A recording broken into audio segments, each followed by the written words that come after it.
Hello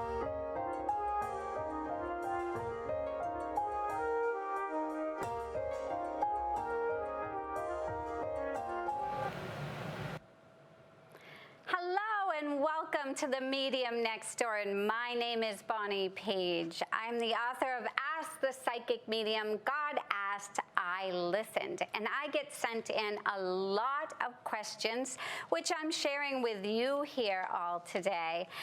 And I have one from a man named Louis, and he said, "Dear Bonnie, I was wondering when you think is a good time for a reading. My father passed, leaving a lot of unanswered questions. Can a loved one in heaven have a regret?"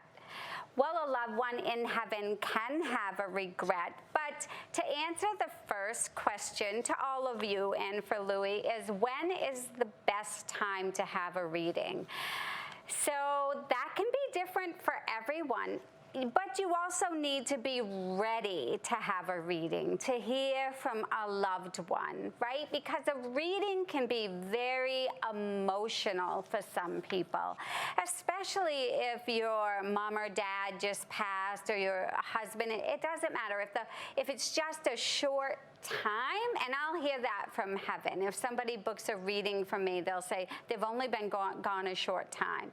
And then I'll know that I have to be very easy with the person that's coming in, or lately Zoom and FaceTime for readings, because if it is so raw and you're still in those trenches of that grieving process, it might be hard to hear emotions and thoughts that are coming from your loved one.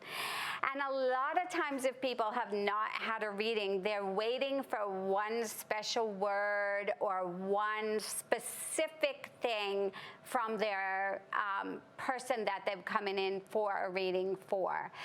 Such as I had a mom come in and she just wanted her daughter to say one kind of little magical word there. And she had such expectations that she had a beautiful reading, but not until the end when I gave her this one thing that came through did she really believe her reading was with her daughter, which would have been very sad if that one thing had not come through.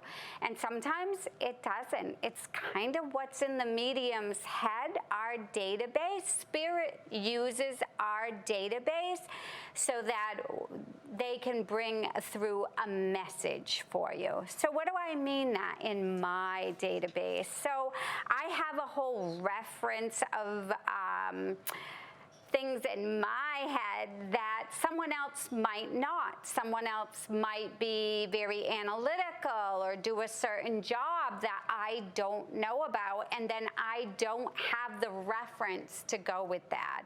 So sometimes it's not because we're not hearing, seeing, or feeling for the person. We have no reference of what they're asking us, and the spiritual world doesn't know quite what to give us. And so that happens sometimes. And it is kind of funny that sometimes even with people in different countries, the spiritual world can get through specific information for us.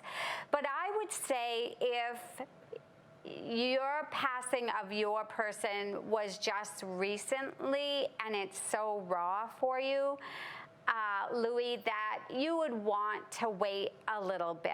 You know, some mediums say, oh no, I'm not giving anybody a reading for a year's time. But I don't say that. I've had people come through after they've passed as little as 5 minutes. That doesn't mean always that they have the energy to stay a long time with me. And so I think that's why the spiritual world will say, she's only been gone or he's only been gone a short period of time, because it really does take a lot of energy for your loved ones to come down. Remember, they're dropping their energy to meet with my energy. So my energy goes up and theirs goes down, and that's where those two worlds meet. So when is the best time to have a reading? When you want to hear from someone. I'm a medium. I I love hearing from my mom and my dad and my grandparents. I love to know what they're up to in heaven, and I love to hear, you know, what they think of what's happening with me down here. It's kind of always like, well, do they know that we've done this, or this is happening? We bought a new house. It's our birthday coming up. And it's so sweet when the spirit world hands me a decorated birthday cake to give to their loved one. And I can very much say, oh, your birthday's coming up. And that's an object of mine. So we get a reference, a base of objects. So when they hand me that decorated cake, I know it's someone's birthday in the family that they want to acknowledge. So being open to receiving what your loved one actually wants to say to you, because sometimes we want that magical word, or we want them to talk about a situation that's going on in our lives. And sometimes they can't get that to us, or they don't want to talk about the brother that's, you know, causing a little mess in your family. And it happens sometimes. So I was giving a reading just last week where I had a beautiful grandmother come through for this lady that was sitting in front of me. And I gave her a beautiful message, loving and kind and caring, with lots of evidence from her grandmother. And this young lady only wanted to talk about her brother and what he had done since the parents had gone to the spirit world. And you know what? The grandmother didn't want to talk about it, and it's not something that I can ask them to talk about. So I think you're ready for a reading when your heart's open and your mind is open to receive, and you're just really going to love your grandmother or whoever's coming through for you. You're going to love what they're saying to you, and you're just going to be open to receive.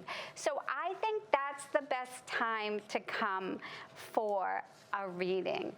I know I gave this gentleman over the phone a phone reading, and he said his reading was amazing, spot on, everything that he wanted to know, but he was waiting for one thing. And at the end, his mom said, "Can you please tell him that I'm playing cards?" And he burst into tears, because that's what he was waiting for. My mom's playing cards. But again, if I wouldn't have felt that or acknowledged that in some way, he would have left disappointed. So the best way that you can come for a reading is just with an open heart and an open mind, and just really the best reading is when you're sitting with a medium and you feel like you're actually like having a cup of coffee with the person in heaven, because that's really what it's meant to be, from spirit, through spirit, to spirit. And that's how the energy should flow. So, should there be some evidence in a reading? Absolutely. And we need evidence. We need evidence. You need to know who's coming through for you. You need to know the relationship, how they felt about you, how they lived their life, maybe a name, maybe where they lived, how they grew up. You need to know you have that connection to that person before you accept a message. So a message from the spirit world is always at the end. Let me tie it up. What does your mom really want you to know? What does your dad, your husband, your child, what do they really want you to know? What's in the heart center? What's the heart of the reading? And that should always be the way the reading ends, with a beautiful message of love and guidance.